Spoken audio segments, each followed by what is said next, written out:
مہینے معلوم ہیں، جس نے ان میں حج اپنے اوپر لازم کیا تو نہ وہ فحش گوئی کرے، نہ فسق و فجور کا کام کرے، نہ جھگڑا کرے، اور حج میں جو کچھ بھلائی کرو اللہ عز و جل اسے جانتا ہے، اور توشہ کر لو، بے شک سب سے اچھا توشہ جو ہے وہ تقویٰ ہے، اور مجھ ہی سے ڈرو اے عقل والو۔ قرآن پاک کی اس آیت میں کئی چیزوں کا بیان فرمایا کہ حج کے مہینے معلوم ہیں، یعنی 2 ماہ 10 دن، شوال المکرم، ذوالقعدہ اور تیسرا ماہ جو ہے وہ ذوالحج شریف، اس کے 10 دن۔ تو یہ 2 ماہ 10 دن جو ہے یہ حج کے ایام کہلاتے ہیں، اور ان میں کوئی صاحب ثروت ہو اور زاد راہ کی اسے توفیق مل جائے، صحت، عافیت، راستے کی طاقت اور ہمت بھی موجود ہو، اور اپنے اہل و عیال کے لیے اخراجات کا اہتمام بھی موجود ہو، تو ایسا آدمی اس مقدس سفر کی سعادت حاصل کرے۔ اور فرمایا کہ پھر جب اس سفر کے لیے خوش نصیب روانہ ہو تو پھر دوران سفر اس کی زبان پر کیا ہونا چاہیے؟ اللہ کا ذکر ہونا چاہیے، اچھی باتیں کرے۔ راستے کے دوران ظاہر ایک طویل سفر ہے اور کئی مسائل آتے ہیں، تو فرمایا نہ تو کسی سے جھگڑنا ہے، الجھنا ہے، نہ زبان سے ایسی کوئی بات نکالنی ہے جو شرع کے خلاف ہو اور جس سے انسان پر گناہ لازم آئے، ایسی باتوں سے بچے، اور اپنی زبان کو اللہ رب العالمین کے ذکر سے تر رکھے۔ اور پھر فرمایا اور یہ جو کچھ تم کر رہے ہو نا حج کے سفر میں جو کچھ تم کر رہے ہو اللہ تعالیٰ کو سب معلوم ہے، تمہارا ظاہر بھی معلوم ہے، تمہارا باطن بھی معلوم ہے۔ اللہ اکبر! کمال کی بات ہے کہ یہ ایسا سفر ہے کہ رب تعالیٰ فرماتا ہے کہ مجھے معلوم ہے، لہذا تم نے حج کے سفر کے دوران ہر کام کے اندر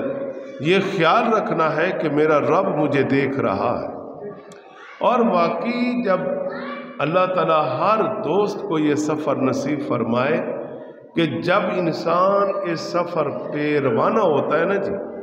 بندے کی سوچ فکر چینج ہو جاتی ہے، بندے کی سوچ بدل جاتی ہے۔ قدرتی ہمارے بڑے سے بڑا سخت ترین آدمی بھی جب عمرہ کے لیے حج کے لیے روانہ ہوتا ہے نا، اس کا مزاج نرم ہو جاتا ہے، اس کے دل کے اندر نرمی آتی ہے، بے نمازی تھا نمازیں پڑھنا شروع کر دیتا ہے، اور اس کی زبان پر اللہ کا ذکر جاری ہو جاتا ہے، یعنی مسلسل جیسے جیسے اس کا سفر بیت اللہ شریف مکہ المکرمہ کی طرف بڑھ رہا ہے، اسی طرح اس کی ظاہری کیفیات